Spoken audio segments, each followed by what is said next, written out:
मागणी हेच की आता तिनं जे खोटे आरोप 10 जणांवर टाकलेत ते पण खोटे सगळे, आणि बाकीचे पाठपुरावे आम्ही सगळे तिनं खोट्या केस केलेले त्याचे काढलेले ते पण आम्ही सगळे कागदपुरावे त्यांना देणार आहेत आणि त्यांच्यापासून आम्हाला न्याय मिळावा ही मागणी करणार आहेत आम्ही आता। आम्ही SP साहेबाला भेटून त्यांनी प्रत्यक्ष यावं, आमच्या गावाला भेट द्यावी, गावकऱ्याचं म्हणणं ऐकावं आणि आम्हाला न्याय द्यावा। 300 पेक्षा जास्त इथं पब्लिक आलेली आहे आमची। पोलिसांनी आम्हाला 4 ते 5 माणसं भेटण्याची परवानगी देताना असं सांगितलंय।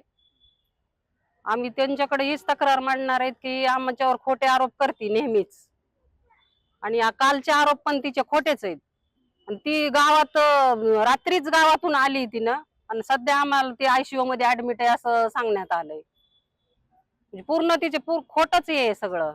आम्ही एकंदरीत 300 ते 350 लोक आलेले आहेत, त्याच्यामध्ये 150 आणि 200 महिला आहेत आणि इतर पुरुष वर्ग आहे सगळा। तर हे जे खोटे गुन्हे सतत होईल आहेत सनगाव त्यांना नागरिकावर, तर ते खोटे गुन्हे कुठेतरी थांबावेत यासाठी एक निवेदन, आणि ह्याच्या अगोदर जे खोटे गुन्हे दाखल केलेले आहेत त्यांचा एक पुरावा किंवा त्यांना खाली झालेले सगळे गुन्हे यांचे पाठपुरावा करून आम्ही कागदपत्र देणार आहेत आम्ही SP साहेबांकडे। कोण खोटे गुन्हे दाखल करतात? वकील मॅडम जे आहेत ज्ञानेश्वरी अंजन यांच्या मार्फत सगळे गुन्हे दाखल झालेले आहेत।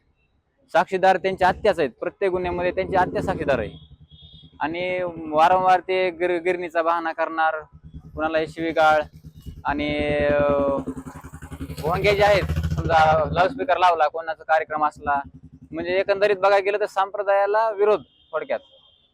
म्हणजे कुणाचं भजन होऊ द्यायचं नाही, कुणाचा सप्ताह होऊ द्यायचा नाही, कुणाचं म्हणजे काकडा आरती होऊ द्यायची नाही, सगळ्या गोष्टीला आडवं चालायचं, म्हणजे संप्रदायाला विरोध। सगळ्यात मोठा प्रश्न म्हणजे म्हणजे त्याला विरोध आहे यांचा।